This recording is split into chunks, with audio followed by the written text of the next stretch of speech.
One act of defiance can detonate a life. For Clara Sullivan, an art student whose dreams were sketched on borrowed time and paid for with aching feet, that detonation occurred on a Saturday night. She was a waitress at L'Étoile d'Or, the city's most celestial and unforgiving restaurant, when she orchestrated the removal of Julian Croft, the notoriously cruel son of the city's most formidable titan of industry, for deliberately humiliating an elderly colleague.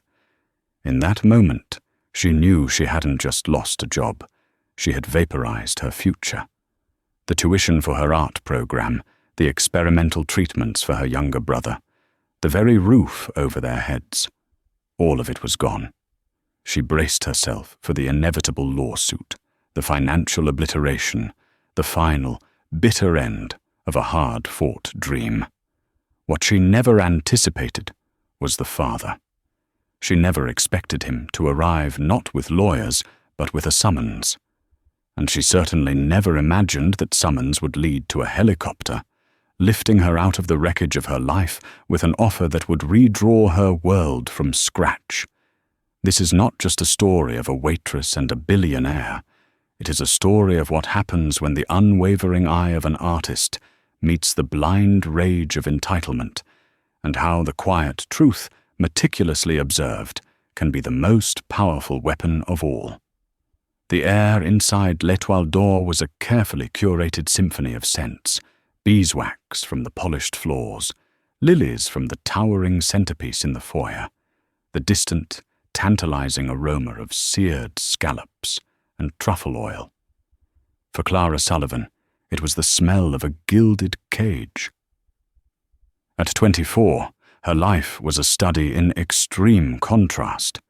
By day, she was an art student, her fingers smudged with charcoal, her mind filled with the principles of light, shadow, and form. By night, she donned a starched black uniform and became a ghost, gliding through the opulent dining room, her purpose to be invisible, yet omnipresent. The money she earned, every precious dollar, was a race against time, a desperate attempt to fund the one thing that mattered more than her art, the experimental treatment keeping her 12-year-old brother, Leo, alive. Leo was her heart, her son, her reason. A rare autoimmune disorder was slowly, cruelly turning his own body against him. The doctors spoke in hushed, somber tones of management and quality of life, but a new, unproven therapy in a private clinic offered a sliver of hope, a sliver with a price tag that might as well have been the moon. So Clara served. She served financiers who discussed billion-dollar mergers over $1,000 bottles of wine. She served society matrons who complained about the temperature of their consommé. She served with a flawless, practiced smile, her artist's eye cataloguing every detail, the nervous tick of a man lying to his wife, the subtle desperation in the eyes of a young executive trying to impress his boss, the way a woman's pearls caught the light when she laughed. These observations were her secret rebellion, sketches she would later commit to paper in her tiny, cramped apartment, capturing the raw humanity beneath the polished veneer. Her colleagues were a collection of fellow survivors. There was Maria, the sommelier, a woman in her 50s with an encyclopedic knowledge of wine and a wit as dry as a fine Sancerre. There was Javier, the head chef, a culinary genius with a temper as fiery as his saffron risotto. And then there was Arthur, the newest member of the team. Arthur was 66 years old, a retired librarian who had lost his pension in a market crash. His hands, accustomed to the gentle turning of pages, were now slightly unsteady as he carried trays of heavy porcelain. He had a kind, crinkled smile and an air of quiet dignity that seemed tragically out of place in this high-pressure environment. He was trying so hard, but his movements were deliberate, slow, a stark contrast to the swift, balletic pace of the other servers. Their manager, Monsieur Dubois, was a man who worshipped at the altar of reputation. His spine was a delicate, quivering thing, bending only in the direction of money and power. His cardinal rule was simple. The customer is not just right, the customer is God. And the gods of L'Étoile d'Or were its wealthiest, most frequent patrons. Any complaint, no matter how trivial, was to be met with grovelling apologies and a river of complimentary champagne. Clara felt a protective instinct towards Arthur. She saw the way the younger busboys would roll their eyes when he took too long to clear a table, the way Dubois would watch him with a hawk-like, critical gaze. "You're doing fine, Arthur," she'd murmur to him during a lull, helping him polish a set of wine glasses. "Just breathe. It's only dinner." Arthur would give her a grateful, watery smile. "It's the speed, my dear. My mind knows what to do, but my body files a formal protest." He'd attempted a small joke, but his eyes were filled with a deep, weary anxiety. He needed this job. The quiet desperation in his posture was a language Clara understood fluently. It was the same language her own body spoke after a 14-hour double shift. Tonight, a Saturday, the restaurant was humming with its usual high-voltage energy. The low murmur of conversation was a backdrop to the gentle clink of Christoffel silverware against Bernardaud china.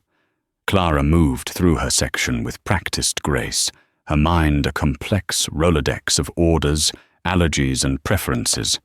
Table 4 needed more sparkling water. Table 6 was ready for dessert menus.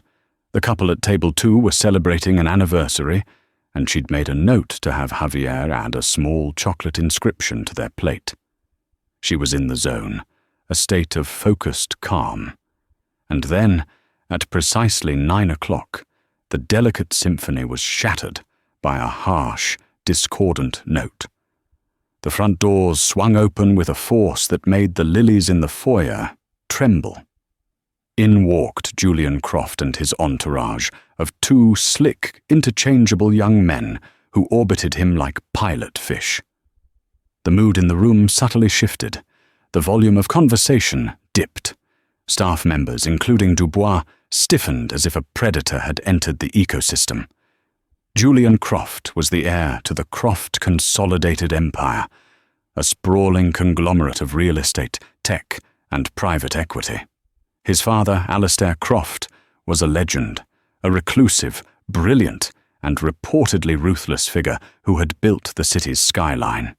Julian, however, had inherited his father's fortune, but none of his substance. He was handsome in a sharp, predatory way, with a perpetual sneer etched onto his face. He moved not as if he owned the world, but as if the world was a slightly disappointing play put on for his amusement, and the service staff were the unpaid, clumsy actors. "Dubois!" he barked, snapping his fingers. "A table, now, the best one." He didn't wait for a reply, already striding into the dining room, his friend smirking behind him. Dubois scurried forward, his face a mask of panicked obsequiousness. "Mr. Croft, of course, a pleasure. We have your usual table by the window waiting." Clara watched from across the room, a familiar knot of dread tightening in her stomach. Julian Croft was a known quantity. He was a tornado of casual cruelty, leaving a trail of demoralized staff in his wake. He would complain, he would insult, he would demand, and he would do it all with a chilling, detached amusement. Dubois' policy was to assign his most experienced, thick-skinned server to the Croft table. Tonight, by a cruel twist of fate, that table was in Arthur's section. Clara saw the flicker of panic in Arthur's eyes as Dubois led the trio to the prime corner table. She caught Dubois' arm as he passed. "Monsieur Dubois, perhaps I should take that table. I've served Mr. Croft before." Dubois pulled his arm away, as if she'd burned him. "Nonsense, Clara. Arthur must learn to handle our clientele, all of our clientele." His eyes darted nervously towards Croft, and Clara understood. Dubois was too terrified of Croft to even switch a table assignment. He would rather sacrifice the old man than risk a moment of Julian's displeasure. "Just keep your head down," Maria whispered as she passed Clara, her voice low. "The boy is poisoned tonight. You can smell it." Clara forced herself to turn away, to focus on her own tables, but her senses were on high alert. Her artist's brain, trained to notice every nuance, couldn't block it out. She heard the condescending snap of Julian's fingers to summon Arthur. She heard his loud, mocking pronouncements on the wine list. "Bring me the 98 Lafitte, and for God's sake, don't trip and spill it, Grandpa. It costs more than your social security check." His friends brayed with laughter. Clara watched Arthur's back stiffen, a small muscle twitching in his jaw, but he simply inclined his head. "A very good choice, sir." His dignity was a shield, but Clara could see the cracks forming. She tried to focus. She thought of Leo, of the next payment due to the clinic. She couldn't afford a confrontation. She couldn't afford to be a hero. She needed this job more than she needed air. She recited the mantra in her head. Invisible. Professional. Detached. She delivered a perfectly seared foie gras to her anniversary couple, describing the Sauternes pairing with a calm she did not feel. But the situation at Arthur's table was escalating. Julian sent back his appetizer, claiming the scallop was existentially distressed. He made Arthur stand at the table and describe every single ingredient in the bouillabaisse, then cut him off halfway through with a bored wave of his hand. It was a performance of power, a slow, deliberate dismantling of another human being's self-respect. The final act began as Arthur was carefully decanting the expensive red wine. He moved with painstaking slowness, his brow furrowed in concentration. Julian was telling a loud, boorish story to his friends, his gestures becoming more and more expansive. Clara, delivering a check to a nearby table, had a clear line of sight, and her artist's eyes saw it. It wasn't a grand, obvious movement. It was a small, subtle, utterly deliberate act. As Arthur leaned in to pour, Julian shifted in his chair, his right leg extending just a few inches, his polished loafer hooking neatly around Arthur's ankle. It was over in a second. Arthur's foot caught, his balance shattered. He gave a small, startled cry as he pitched forward.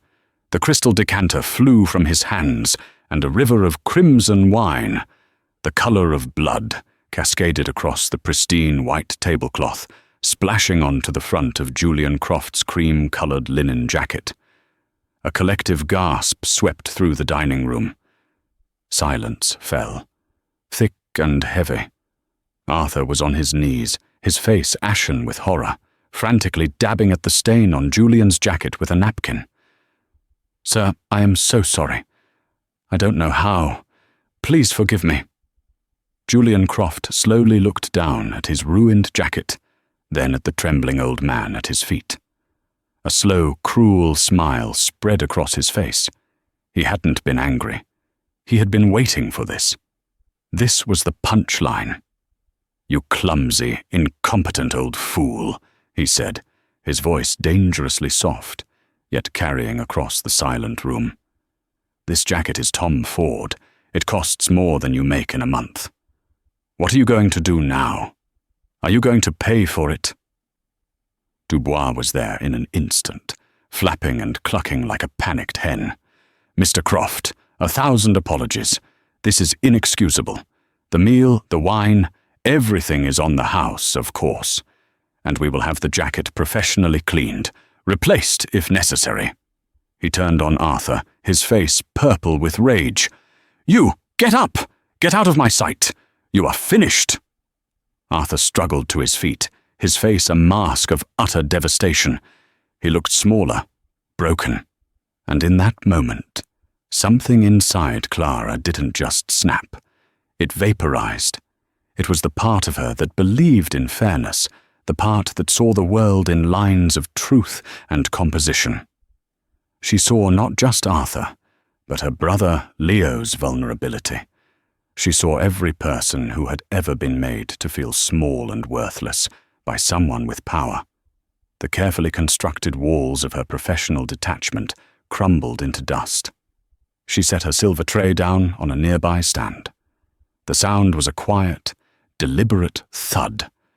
Every head in the room, already turned towards the drama, now swiveled to her as she began to walk towards Julian Croft's table. Her steps were measured, her face calm. The race against time was over. She was about to light a match and burn the whole track down. The universe of L'Étoile d'Or had contracted to a single point of intense gravity. Table 12. The ambient sounds, the distant sizzle from the kitchen, the soft music from the hidden speakers, all seemed to have been sucked into a vacuum. All Clara could hear was the frantic, useless sputtering of Monsieur Dubois, and the low, triumphant chuckle of Julian Croft as he savoured Arthur's public humiliation. "Pay for it?" Julian was saying, leaning back in his chair and addressing the room as if it were his personal theatre. "This relic probably has mothballs in his wallet, but perhaps he can work it off. Polish my shoes for the next year. What do you think?"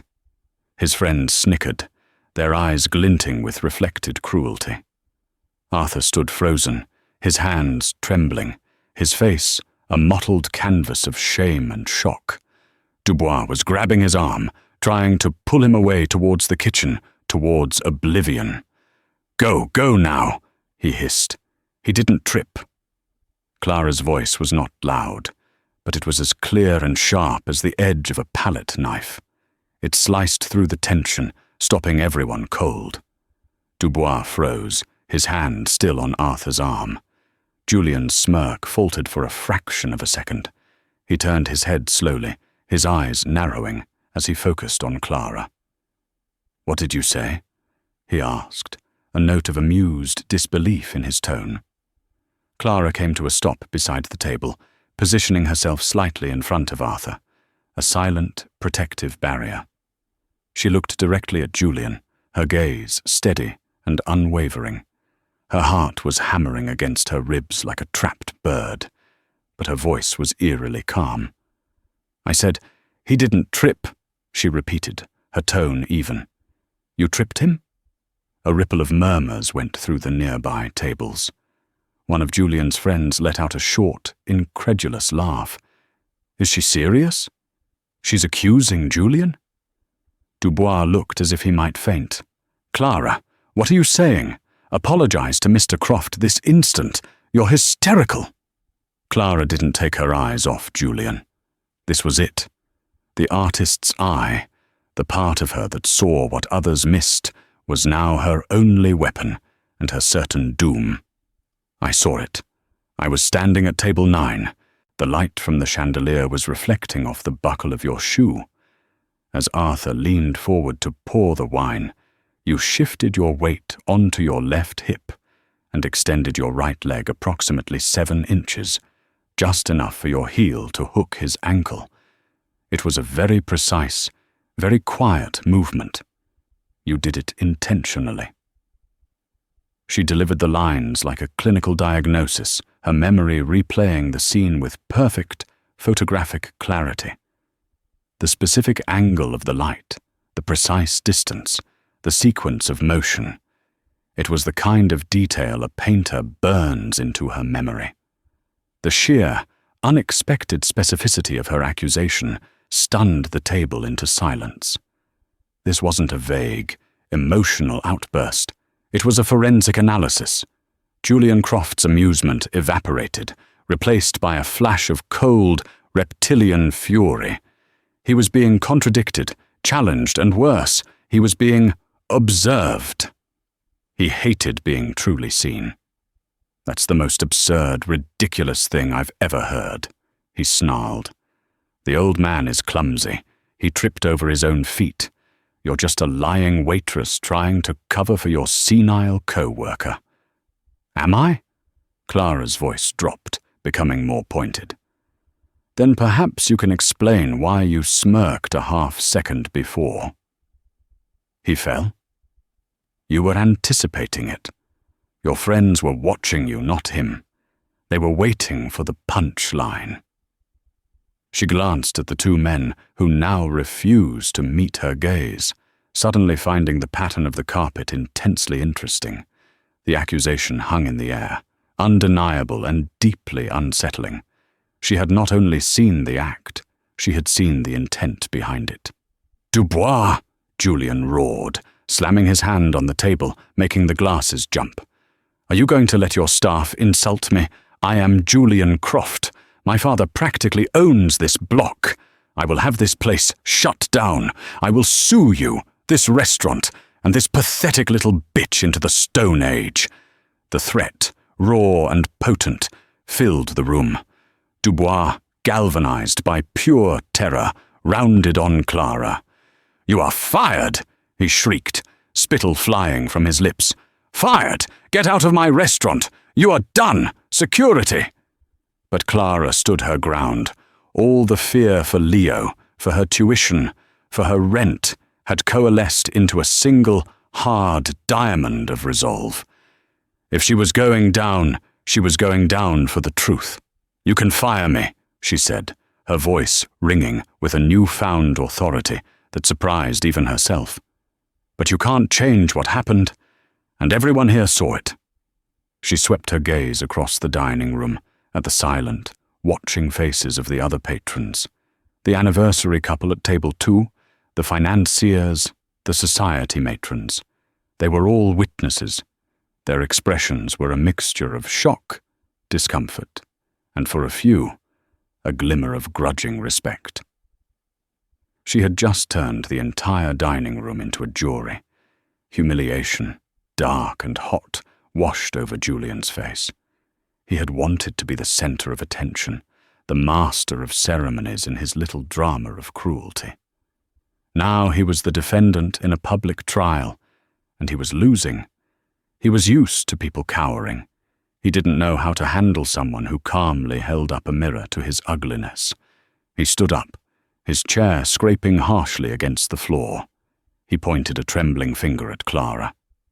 "You have no idea what you've just done," he hissed, his voice low and venomous. "You're nothing. I'll make sure you never even get a job washing dishes in this city again. You'll be begging on the street. I will personally destroy you." The threat was not an empty boast. It was a promise. And in that moment, Clara believed him. She saw her life unraveling, Leo's future turning to ash. The weight of it was crushing, a physical pressure on her chest. Then she felt a light touch on her arm. It was Arthur. He was standing beside her, his face no longer broken, but filled with a quiet, steely resolve.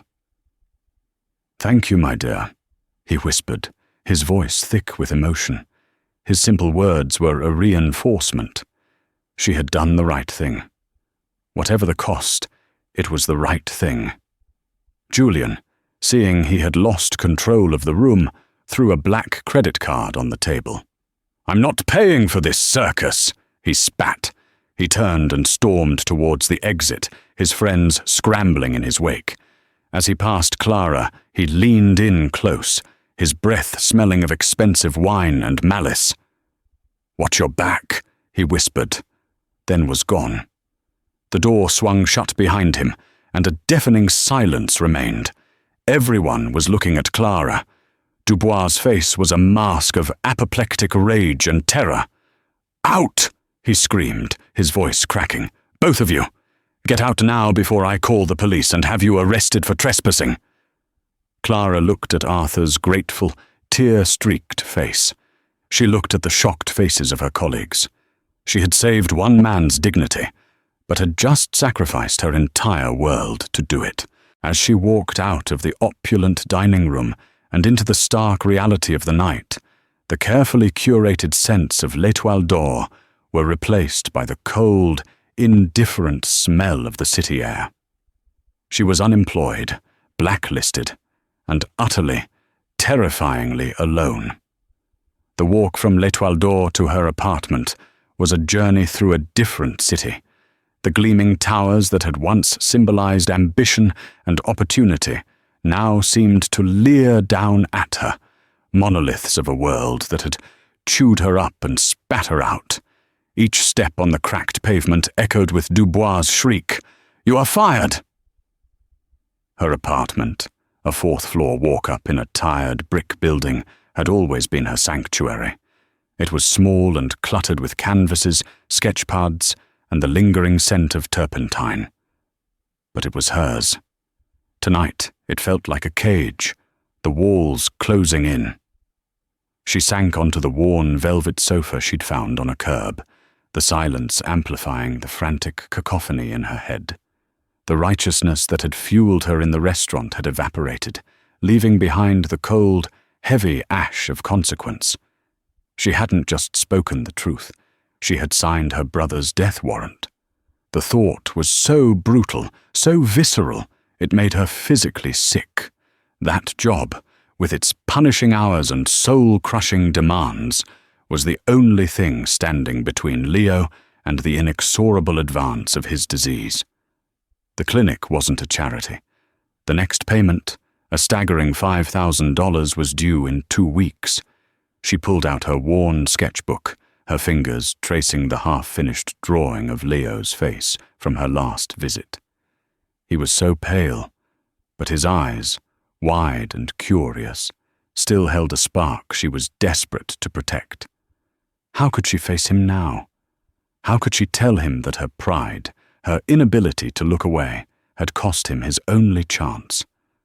The next 3 days were a descent into a grey, featureless hell.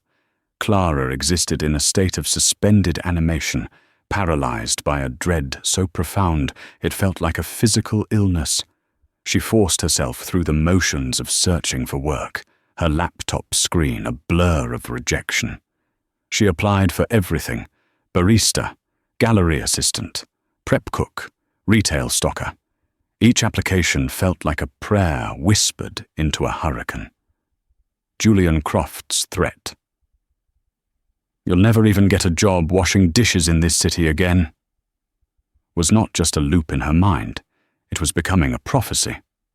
One gallery owner, who had initially seemed enthusiastic about her portfolio, called back to awkwardly rescind the interview offer, stammering about a sudden change in staffing needs. The tendrils of the Croft name were long and insidious. A call from Maria, the sommelier, confirmed her fears. "Clara, you need to be careful," she said, her voice a worried hush. "Dubois is telling everyone you're unstable, that you assaulted a customer. He's trying to protect the restaurant. The Crofts' lawyers have already been in touch." "What about Arthur?" Clara asked, her voice hollow. "Dubois let him go, of course. Called it early retirement. The man is a coward." There was a pause. "What you did, Clara, it was magnificent. But this city, it doesn't reward magnificence. It rewards silence." The final crushing blow arrived on the 4th day. It wasn't a lawsuit, not yet. It was an email from the bursar's office of her art institute. The subject line was a cold, digital stab. "Urgent, tuition payment default." She was behind. The check she had planned to write with her next paycheck was now a fantasy. The email stated in blunt, unforgiving terms that if the outstanding balance wasn't settled within 5 business days, her enrollment would be terminated. She would lose her studio space, her access to the labs, her dream. She stared at the screen, the numbers blurring through a film of tears. It was all gone. Everything she had worked for, every sacrifice she had made, had been for nothing. She had stood up for what was right, and her reward was to have her life dismantled, piece by piece. The city, the world, had made its judgment clear. Integrity was a luxury she could not afford. She had chosen Arthur's dignity over Leo's life, and the guilt was a physical weight, threatening to suffocate her. That evening, as she sat in the dark, the city lights painting indifferent stripes across her floor. A sharp, authoritative knock echoed on her door. Not the friendly rap of a neighbor, but something official, demanding. Her heart leapt into her throat. This was it. A process server with the lawsuit that would be the final nail in her coffin. With trembling hands, she opened the door on its chain. A man stood in the dimly lit hallway. He was in his late 60s, with a calm, ascetic face and watchful eyes. He was dressed in a simple but impeccably tailored dark suit that seemed to absorb the hallway's dinginess. He carried no briefcase, no envelope. "Miss Clara Sullivan?" he asked. His voice was quiet, cultured, and held an unnerving stillness. "Who's asking?" she replied, her hand tightening on the door. "My name is Elias Vance. I am the executive assistant to Mr. Alistair Croft." The name hit her like a physical blow. Alistair Croft, the father, the king on the chessboard. She felt a wave of dizziness. "If you're here to serve me papers, just slide them under the door," she said, her voice shaking despite her attempt to sound defiant. A faint, almost imperceptible smile touched the man's lips. "I am not a process server, Miss Sullivan. Mr. Croft has seen the security footage from L'Etoile d'Or. He has also been made aware of the subsequent termination of your employment and your academic standing." He knew. He knew everything. The thought was terrifying. They hadn't just fired her. They had investigated her. "Mr. Croft requests the honor of a meeting with you," Vance continued, his tone perfectly neutral. "Tomorrow morning.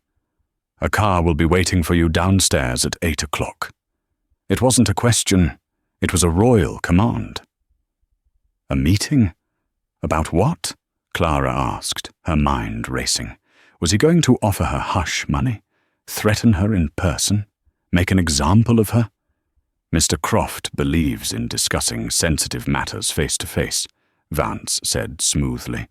"He wishes to understand the full context of the incident involving his son. I can assure you, it would be in your best interest to attend." The unspoken "or else" hung in the air, heavy and cold. Clara's mind was a whirlwind of fear and a tiny defiant spark of curiosity. Why would a man like Alistair Croft, a man who moved markets with a single phone call, bother with a fired waitress? What could he possibly want from her? She had nothing left to lose. Her life was already in ruins. Maybe, just maybe, this was a chance to face the architect of that ruin. "Fine," she said, the word tasting like ash in her mouth. "I'll be there." Elias Vance gave a single, formal nod. 8 o'clock. He turned and walked away, his footsteps silent on the worn linoleum, leaving Clara alone in the dark with the terrifying, unknowable weight of the morning to come. The next morning, Clara stood at her window at 7:55 a.m., dressed in the only formal outfit she owned, a simple black dress and a worn blazer. She felt like a condemned prisoner awaiting her escort. Punctually, a black car, a Genesis G90, so sleek and silent it seemed to materialize out of the morning mist, pulled up to the curb. Elias Vance emerged from the passenger side and stood by the rear door, his posture patient and still. Taking a deep breath, Clara descended the stairs and walked out into a world that felt surreal. As Vance held the door for her, she slid onto a leather seat, so soft it felt like sinking into a cloud. The door closed with a solid, soundless thud, sealing her off from the familiar world of sirens and street noise. The silence inside the car was absolute, a vacuum of wealth and power. They did not drive downtown toward the gleaming, spear-like Croft Tower. Instead, the car headed for the city's old industrial port, a desolate area of rust-streaked warehouses and private piers. The car stopped before a high, featureless steel gate. Vance spoke quietly into a receiver, and the gate slid open to reveal a private heliport. In the center, like a dormant dragonfly, sat a matte black helicopter, the Croft Consolidated logo, a stylized C, resembling a hawk's eye, on its tail. Clara's breath hitched. A helicopter. The sheer theatrical absurdity of it was designed to overwhelm, to establish a scale of power so immense that resistance was futile. This wasn't a meeting. It was an audience. "This way, Miss Sullivan," Vance said, his voice unchanging. Numbly she was led to the aircraft. The pilot, a square-jawed man in a crisp uniform, helped her in and fitted her with a headset. As the rotors began to whip the air into a deafening vortex, lifting them effortlessly into the sky, Clara looked down. Her neighborhood, her entire life, shrank into a miniature grid of insignificance.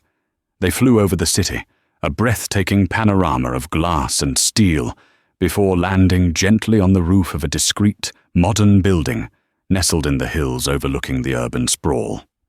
The door to a rooftop penthouse slid open, and a man stepped out into the rotor wash. Alistair Croft was not what she expected. There was none of his son's preening arrogance. He was a man in his late 60s, lean and wiry, with a face that looked as if it had been carved from granite by a worried sculptor. He wore a simple grey turtleneck and dark trousers, his posture radiating a coiled, restless energy. His eyes, a pale, piercing blue, were the most arresting feature. They seemed to see everything, to calculate, to dissect. As Vance escorted her into the penthouse, a vast, minimalist space with floor-to-ceiling windows offering a god's-eye view of the city, Alistair Croft dismissed him with a slight nod. "Thank you, Elias." They were alone. The silence was broken only by the faint hum of the air filtration system. "Miss Sullivan," Croft began, his voice a low, gravelly baritone. "Water?" He gestured to a crystal pitcher on a stone console. She shook her head, unable to speak. He poured a glass for himself, his movements precise. "I have watched the security footage from the restaurant no less than 20 times, from 3 different angles. I have had audio experts isolate the dialogue. I have also had my team compile a complete file on you." Clara's blood ran cold. A file.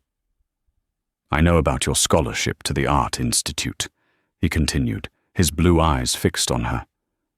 "I know about your brother, Leo. I know about the clinical trial at the Sedgwick Institute, its costs, and its lamentably low success rate.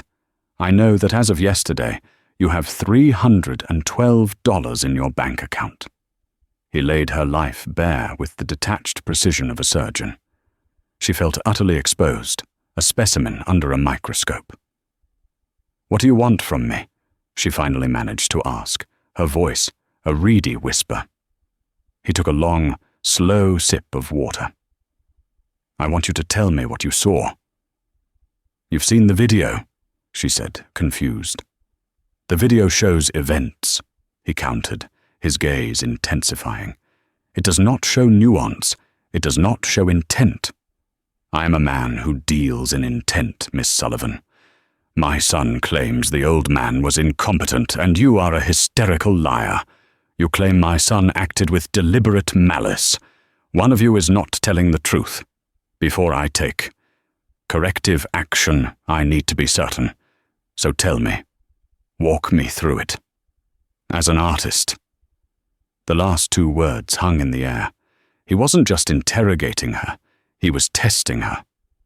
Clara took a shaky breath. This was her one chance, not for a job, not for money, but for the truth to be heard by the only person who mattered. She began to speak, and as she did, the fear receded, replaced by the cool, analytical mind of the artist. She didn't describe it emotionally. She described it as a composition. "It's about the lines of force in the room," she started, her voice gaining strength. "Mr. Croft, your son, was the center of attention. But his energy was directed outward, aggressively. Arthur's was directed inward, a posture of defense. When your son extended his leg, it was a discordant line, a deliberate interruption of the room's fragile harmony. His foot wasn't placed where a man at ease would naturally rest it. It was projected into Arthur's path with the precision of a scalpel, a calculated act of malice disguised as casual posture. She continued, her voice gaining a strange, hypnotic rhythm, the cadence of an artist lost in the deconstruction of a masterpiece. She described the light, the way the main chandelier, a cascade of baccarat crystal, created a harsh, theatrical highlight on the polished leather of Julian's loafer, turning it into an unavoidable focal point. She spoke of the micro-expressions on his friends' faces, the slight tensing around their mouths, the widening of their eyes, not in surprise, but in a shared, conspiratorial anticipation. They were not watching Arthur. They were watching Julian, waiting for the punchline of a cruel joke. Finally, she dissected Julian's smirk. It was a study in contempt, she said, her gaze unwavering, meeting Alistair Croft's unnerving stare. A unilateral contraction of the zygomaticus major, lifting the corner of the mouth. But there was no corresponding activation of the orbicularis oculi, no crinkling at the corners of the eyes. It was a mask of amusement, not the genuine article. It lacked warmth. It lacked humanity. It was the expression of a man admiring his own cleverness at another's expense. She spoke for nearly 15 minutes, not as a frightened waitress, but as an expert witness testifying on the language of light, form, and human anatomy. She laid the scene bare, stripping it of all ambiguity, until the truth of it was as stark and irrefutable as a charcoal line on white paper. When she fell silent, the only sound in the vast, sterile penthouse was the whisper of conditioned air. Alistair Croft did not move. He simply watched her, his pale blue eyes like chips of ice, calculating and unreadable. He remained this way for a full minute, a period of silence so profound and heavy that Clara felt her own heartbeat in her ears. He was not just processing her words, he was assessing the instrument that had produced them. Finally, he rose and walked to the immense window that formed the entire west wall of the room. He stood with his back to her, a lean silhouette against the sprawling tapestry of the city he owned. "My son," he began, his voice a low rumble, devoid of sentiment, "is a monument to my failings as a teacher. I taught him the principles of leverage, of acquisition, of market dominance. I neglected to teach him that consequence is the most fundamental currency of life. I insulated him from it, believing it was a father's duty to protect his heir. Instead, I created a vacuum where a character should have grown, a hollow man, defined only by the power he reflects." He turned from the window, his face a mask of cold granite. The flicker of pain she thought she'd seen before was gone, replaced by the dispassionate focus of a CEO evaluating a failed asset. He believes the name Croft is a metaphysical shield, a writ of indulgence that renders the world and its inhabitants subservient to his whims. You, Miss Sullivan, with nothing more than a tray in your hand and an unusually perceptive eye, demonstrated the flaw in that logic. You did not cower. You did not negotiate. You held up a mirror and you forced him to look. He is not accustomed to mirrors. He moved to a vast desk of polished obsidian that seemed to float in the center of the room. Upon it sat a single, thick folder, bound in dark blue leather. He picked it up, his movements economical and deliberate. "This is not an apology," he stated, his voice dropping to a register of pure business. I do not apologize for the actions of others, even my own son. This is a transaction, a recalibration of accounts." He opened the folder, and the quiet authority in the room became absolute. "First," he said, sliding a sheaf of legal documents across the desk. "As of this morning, Croft Consolidated has acquired the holding company that owns L'Etoile d'Or and the building it occupies. Monsieur Dubois' employment was terminated at 9:05 a.m. The establishment is currently closed. I am offering you the position of Director of Operations. You will have full creative and budgetary control to rebuild it from the ground up in any image you see fit. Your salary will be sufficient to erase your current financial difficulties and any that might arise in the foreseeable future. You will answer to no one but Elias Vance." Clara stared at the documents, her mind reeling. The words swam before her eyes. Director? Control? It was so absurd, so far beyond the realm of possibility, that she felt a wave of vertigo, as if the floor had tilted beneath her feet. "Second," he continued, his tone unchanged, allowing her no time to process the first shock. He pushed a slim tablet across the desk, its screen glowing with complex medical charts and the logo of a world-renowned research facility. "The experimental therapy your brother is undergoing at the Sedgwick Institute is, by my foundation's standards, crude and statistically insignificant. Palliative, not curative. As of an hour ago, Leo Sullivan's case has been transferred. He is being prepared for medical transport to the Croft-funded Center for Cellular Engineering at Johns Hopkins. He will be placed under the personal care of Dr. Aris Thorne, whose work in gene splicing and autoimmune reversal is approximately a decade ahead of anything publicly available. All costs, medical, residential, incidental, for the entire duration of his life, will be borne by my foundation." This time the blow was not intellectual but physical. The air left Clara's lungs in a silent gasp. A sound, half sob, half strangled cry, escaped her throat. Leo. Safe. Not just managed, not just kept alive, but given a real, tangible chance at a future. The immense, soul-crushing weight she had carried on her shoulders for a decade, the constant, grinding fear that was the background noise of her existence, began to dissolve.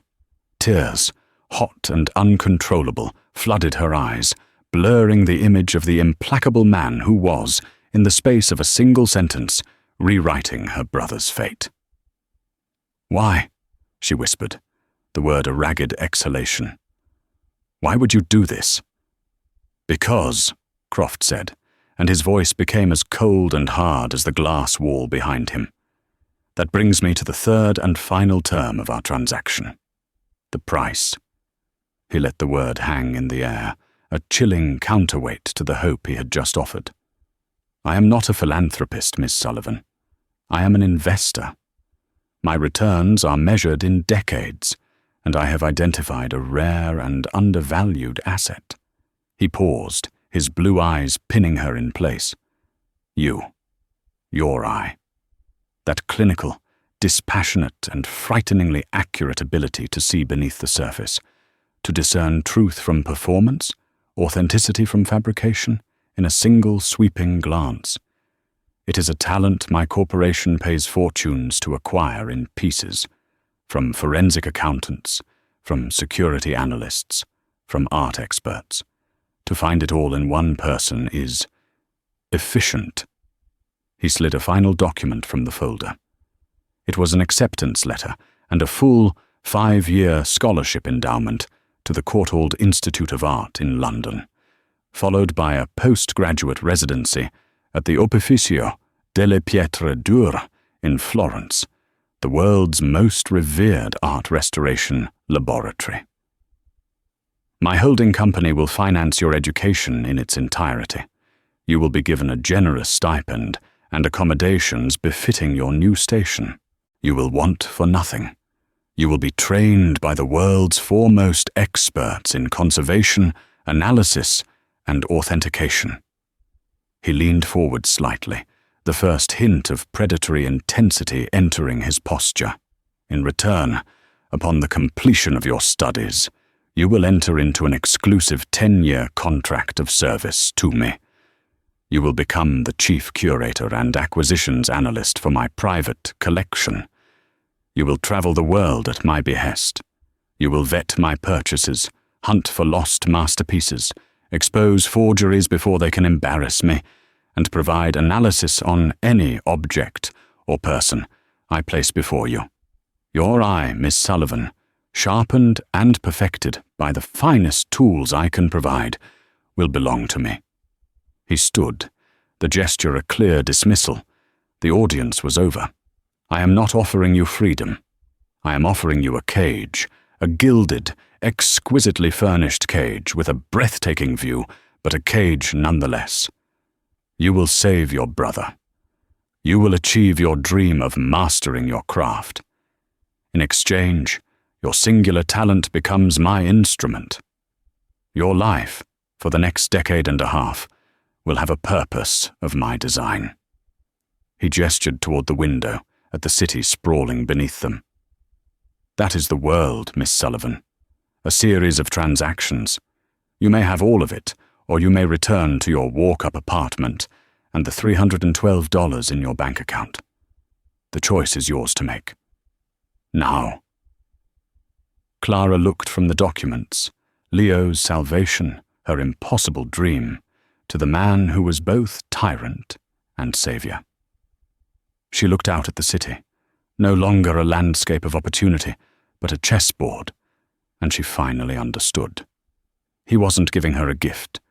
He was promoting a pawn to a queen, but a queen that served only his side of the board.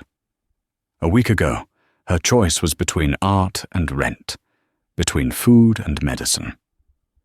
This was a choice on an entirely different scale, her brother's life in exchange for her own autonomy. It was no choice at all. She rose to her feet, wiping the tears from her cheeks with the back of her hand.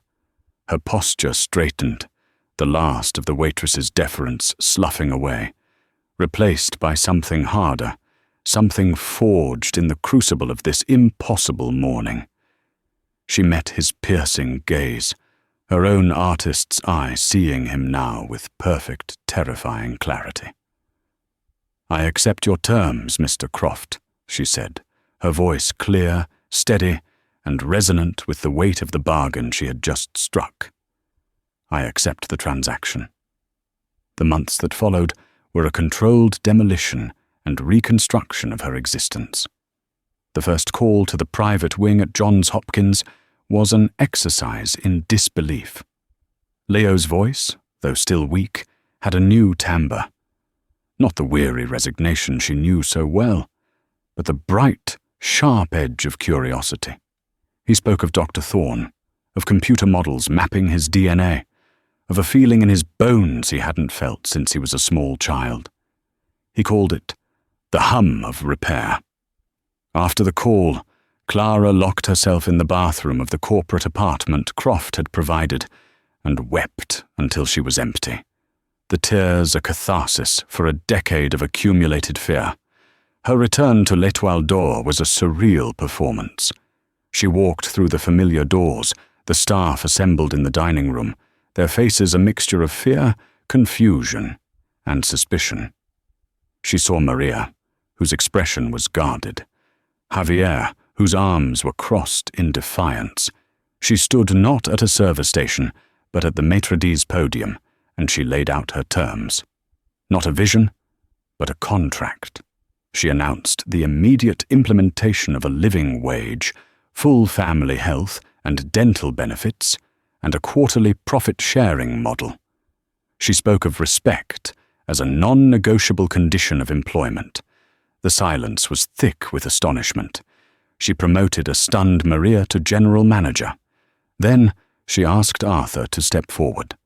The old man, his eyes watery, approached her cautiously. "Arthur?" she said, her voice echoing slightly in the silent room. "This restaurant failed you. Its name will no longer be a reminder of that failure." She turned to the staff. "When we reopen in 2 months, it will be called Arthur's. And I would be honored, Arthur, if you would accept the position of maître d'hôtel to greet every guest with the dignity you were denied." The sound of the staff's spontaneous, thunderous applause was the first true warmth Clara had felt in a very long time. Alistair Croft remained an abstraction, a gravitational force she felt, but never saw. His directives came via encrypted messages from Elias Vance, always polite, always impersonal, always absolute. She was an asset being managed, her progress tracked on a celestial balance sheet. The Julian encounter was not left to chance. 3 months after the meeting in the penthouse, Vance sent a car for her. It did not take her to the restaurant or her apartment. It took her to the city's municipal courthouse. "Mr. Croft felt you should witness the conclusion of this matter," Vance said, his face impassive. He led her to a seat in the back of a nearly empty courtroom. Julian Croft stood before the judge, flanked by a team of expensive lawyers. He was dressed in a subdued suit, but his face was pale. His arrogance curdled into a sullen resentment.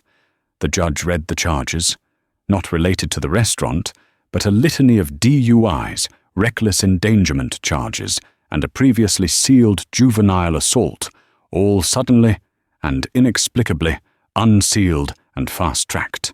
His father had not protected him. He had stripped him bare, removing the shield of wealth and exposing him to the full, unmitigated force of the consequences he had so long evaded. The sentence was a year of mandatory state-run rehab, followed by 5 years of probation and 2,000 hours of community service. As a bailiff led him away, Julian's head turned, his eyes scanning the room, and they found Clara. The sneer returned to his lips, a reflexive tick of his former self. But as he looked at her, calm, composed, seated next to his father's right-hand man, the sneer dissolved into something else, a look of dawning, sickening comprehension. She was not the cause of his downfall. She was merely the instrument. The architect was his own father, and she was now part of that same untouchable power structure. He was the asset that had been liquidated. She was the new acquisition. He looked away, his shoulders slumping in final, abject defeat. Clara felt nothing, no triumph, no pity. It was simply the closing of a ledger, a transaction completed. 2 years later, Clara stood in a quiet, climate-controlled restoration studio in Florence, the scent of linseed oil, old varnish, and ancient dust in the air. The Italian sun streamed through the arched window, illuminating the fine craquelure on the 16th century portrait before her. Her hands, steady and sure, held a conservator's scalpel, delicately lifting a microscopic flake of discolored varnish. Her life was a disciplined routine of study, analysis, and work. She was top of her class, her eye now trained to see not just the composition of a piece, but its history, its secrets, the very soul of its creator embedded in the pigment. She was respected, she was admired, but she was isolated. Her stipend was princely, but she knew it was a leash. Every month, a detailed progress report was sent to Vance. She was an investment, and her performance was being closely monitored. The cage was beautiful, filled with art and history, but its bars were real. Her phone buzzed, vibrating against the stonework table. It was a video from Leo. He was on a wind-swept cliff overlooking the ocean, the wind whipping through his hair, his full, healthy hair. He was laughing, a sound so pure and unrestrained it brought tears to her eyes. He wasn't just standing. He was balanced on one foot, his arms outstretched like wings. "Look, Clara. No cane, no tremor. Dr. Thorne says I can start training for a 5K next spring. She watched the short clip 3 times, her heart aching with a fierce, complicated gratitude. This was the reason. This was the price and the prize. Leo's laughter was the interest payment on the debt of her soul. She put the phone down and looked back at the portrait on her easel. A woman from another time, her expression enigmatic, her gaze seeming to follow Clara around the room.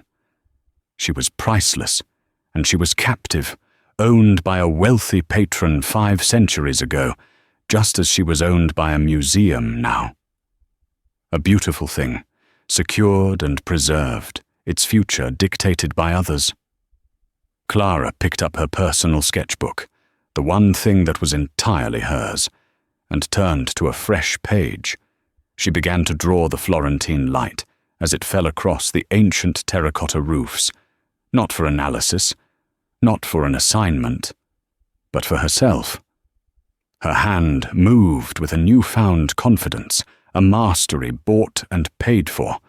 Alistair Croft had detonated her life, and from the smoking crater he had given her the world. He had bought her talent, honed it into a weapon, and aimed it for his own purposes. But he had not, could not, own the quiet, defiant act of creation itself. She was no longer a ghost in a gilded cage. She was its curator. And in the silent moments between the demands of her master, she would continue to sketch her own truth, finding a sliver of freedom in the solitary, perfect line. There was work to be done, his and hers.